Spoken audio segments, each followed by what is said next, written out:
Legends നമ്മുടെ കുർത്തി വീഡിയോയിൽ ഇന്ന് ഡെയിലി വെയർ ആയിട്ട് യൂസ് ചെയ്യാൻ പറ്റുന്ന ഒരു കോട്ടൻ്റെ കുർത്തിയാട്ടോ. അപ്പോൾ ഇതൊരു ലൈറ്റ് യെല്ലോ ഷെയ്ഡാണ്. നല്ല പ്രിൻ്റാണ്. ഒരുപാട് അങ്ങനെ ഭയങ്കര ഓവറായിട്ടുള്ള പ്രിൻ്റ് ഒന്നുമില്ല. ഫുൾ പ്രിൻ്റ് ഉണ്ട്, എന്നാലും ഒരു വൈറ്റ് കോമ്പിനേഷനിലാണ് ചെയ്തേക്കുന്നത്. അപ്പോൾ ഇത് സിമ്പിളായിട്ട് ഡെയിലി വെയർ ആയിട്ട് യൂസ് ചെയ്യാൻ പറ്റുന്ന ഒരു മോഡലാണ്. ലൈനിങ് ഇട്ടിരിക്കുന്ന ഐറ്റം ആട്ടോ. ഒരുപാട് പ്രൈസ് റേഞ്ച് ഒന്നും വരുന്നില്ല. നല്ല പ്രിൻ്റാണ്, നല്ല മെറ്റീരിയലുമാണ്. സിമ്പിളായിട്ട് നമുക്ക് എപ്പോഴും വെയർ ചെയ്യാൻ പറ്റുന്ന ഒരു മോഡൽ, ഒരു ഓഫീസ് വെയർ ആയിട്ട് യൂസ് ചെയ്യാം. വൈറ്റ് ബോട്ടത്തിൻ്റെ കൂടെ നന്നായിട്ട് മാച്ച് ആവുന്നുണ്ട്. കോൺട്രാസ്റ്റ് വേണ്ടവർക്ക് അങ്ങനെ ഇടാം. നല്ല നെക്ക് പാറ്റേൺ ആണ്. സ്റ്റിച്ചിങ്ങും നല്ല. ലൈനിങ് ഉള്ളതുകൊണ്ട് അടുത്ത സൈസ് എടുക്കണം കേട്ടോ, അത് മാത്രം ശ്രദ്ധിച്ചാൽ മതി.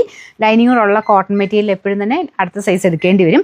കാരണം നമ്മളിങ്ങനെ അളവ് നോക്കുമ്പോൾ ഏകദേശം സെയിം ആയിരിക്കും, പക്ഷേ സ്റ്റിച്ച് ചെയ്ത് വരുമ്പം ലൈനിങ്ങിൻ്റെ ആ തിക്നെസ് കൂടെ വരുമ്പോഴത്തേന് നമുക്ക് ഇടുമ്പം അത് നെക്സ്റ്റ് സൈസ് എടുത്തെങ്കിലേ കറക്റ്റ് ആവുള്ളൂ കേട്ടോ. അപ്പോൾ ഇതാണ് ഇതിൻ്റെ ഏകദേശം ഒരു പ്രിൻറ്റ് വരുന്നത്. നല്ല പ്രിൻ്റാണേ. ഒരു 46 മിച്ചം ലെങ്ത്തും കിട്ടും. ഇതിപ്പോൾ ഞാൻ കാണിക്കുന്ന 3X ഇട്ടേക്കുന്നത് ലാർജാണ്. നെക്സ്റ്റ് സൈസ് എടുക്കാൻ മാത്രം ഓർത്താൽ മതി. നോർമലി യൂസ് ചെയ്യുന്ന സൈസിനേക്കാളും അടുത്ത സൈസ് എടുക്കുക. അപ്പോൾ ഇതിൻ്റെ നമ്പർ AC 426. അപ്പോൾ ഇതിൻ്റെ റേറ്റ് വരുന്ന 650 രൂപ മാത്രമേ ഉള്ളൂ. 650.